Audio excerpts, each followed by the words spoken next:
Jadi apa yang masih tadi, yang ada utang-utangnya tadi apa? Ya, utang FFI sampai sekarang masih ada, tapi itu lain kasusnya ya.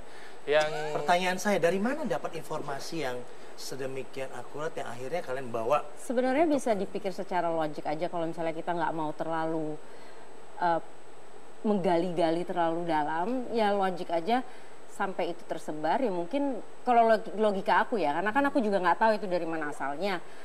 Mulainya dari mana, kemudian kemana sampai akhirnya tersebar ke publik.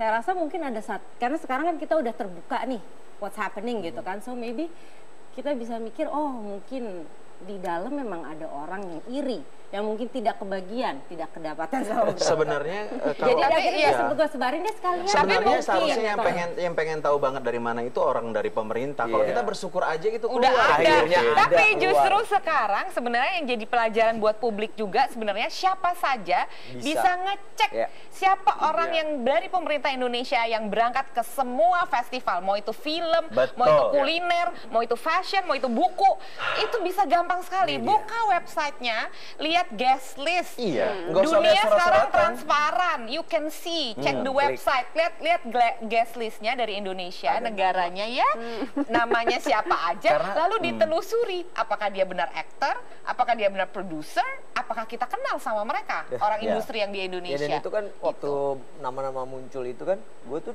cukup surprise, kaget gitu. Ada yang dikenal dari nama-nama itu semua? Ada. Yang lain? Dan semesta mendukung karena panitia Berlin pun email bahwa perwakilan Indonesia ada menunjuk di CEO bernama Rio Nasution gitu.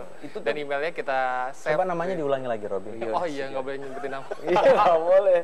Kan aneh gitu, tiba-tiba ini nama aktor, artis siapa ya? Jujur. Terus untuk lebih jelasnya lagi mungkin saya akan invite ya Bapak Ahmad Syah, Dirjen Ekonomi Kreatif dan Seni Budaya, dan Bapak Hussein Alaidrus, Irjen Kemenpar untuk hadir bersama kita di sini. Silakan Pak Ahmad dan juga Pak Hussein.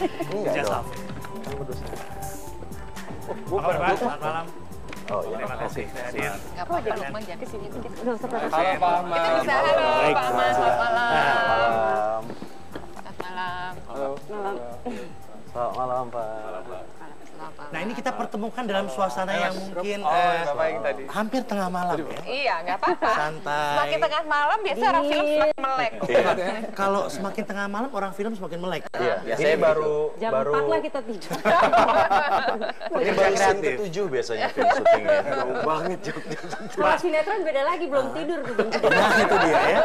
Ya. Tapi menurut teman-teman ya dari Siti Asia dan Insan Film ya, sebetulnya yang berwenang untuk mengatur jumlah yang berangkat, kemudian apa sebenarnya siapa sih dari teman-teman yang pergi siapa? Sebelum nanti kita akan ke Pak Ahmad dan juga Pak Hussein.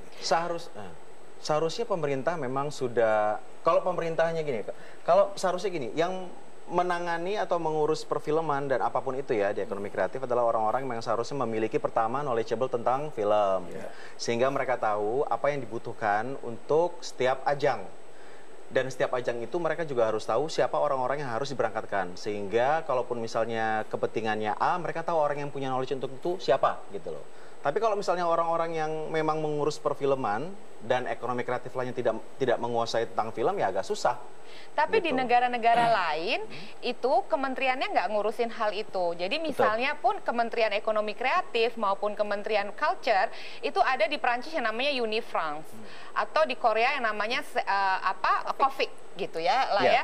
Jadi itu badan yang berbeda yang bekerja berkesinambungan dengan kementerian atau di bawah presiden langsung untuk mengurus hal-hal yang berhubungan dengan ekonomi kreatif. Jadi segala macam sektor yang ada di ekonomi kreatif mereka urus, mereka punya direktur dan deputinya, lalu benar-benar mereka bergaul dengan orang-orang di sektor itu, mengetahui. Karena contohnya gini aja deh, saya sering sedih, kenapa pemerintah kita yang harusnya ngurus itu, tapi nggak tahu film mana yang masuk kompetisi. Padahal kan itu adalah aset bisa dijadikan ajang promosinya justru film yang dikompetisikan justru. gitu. Itu film utama yang dipromosikan, film in competition. That's the main thing that you should promote karena dia udah dapat ekstra keuntungan kan, udah diseleksi. The rest of the film yang memang diseleksi bagus-bagus juga bisa dibawa ikut masuk ke marketnya di tahun itu. Nanti next year ada lagi. Jadi nggak usah broad bawa semua yang horor yang apa dicampur jadi satu. Jadi kayak nggak ada pemilahan dan planning ya. Bapak tentang ini. Ya, saya setuju itu, dan itu sebabnya kan ini sekarang sudah lahir Badan Ekonomi Kreatif. Dan ini kan lembaga non struktural, artinya apa itu yang model COVID di Korea itu. Jadi berharap kami ke depan tentu saja lembaga ini bisa lebih memberdayakan bidang perfilman seperti tadi diharapkan, karena memang hal-hal seperti itu harus ada perubahan yang lebih tinggi dan harus ada kemajuan yang lebih prospektif. Nah, dalam hal misalnya penanganan perfilman sekarang memang ini kan nanti akan berdampak kepada bagaimana kita mengusulkan kembali peninjauan kembali undang-undang perfilman itu sendiri. Sebab di dalam undang-undang perfilman diamanatkan bahwa perfilman itu ditangani oleh kementerian yang menangani kebudayaan kan gitu. Nah, kalau sekarang misalnya dikembangkan dengan model-model seperti itu, artinya itu akan berdampak kepada bagaimana melakukan revisi. Ini kita bicara mana yang komersil, mana yang enggak gitu ya? Iya, betul, betul. Jadi kan sekarang ini yang komersil dulu ditangani oleh Parekraf, yang non komersil ditangani oleh Kemendikbud. Nah, kalau sekarang ke depan mau memajukan bidang perfilman dengan model Korea tadi, artinya harus ada revisi terhadap undang-undang perfilman supaya nomenklaturnya tidak persis seperti yang saya katakan tadi. Saya ada tambahan? Ya, saya kira betul apa yang dikatakan oleh Pak Ahmad Syah, bahwa saat ini kan pemerintah telah membentuk Badan Ekonomi Kreatif. Ya mungkin itulah salah satu yang tadi dikatakan oleh Mbak itu ya, lebih memajukan industri-industri, katakan industri film. Sehingga makanya ada khusus Badan Ekonomi Kreatif yang lembaganya itu memang nanti terdiri dari orang-orang pegawai negeri sipil dan profesional yang ada di dalam. Saya kira Pak, saya mau tanya ya, kenapa hal yang seperti ini, yang makanya judul saja Happening Berlinale gitu loh. Kenapa hal yang seperti ini sampai bisa terjadi? Tapi kita break dulu, kita break saat lagi hanya Jasa Alvin.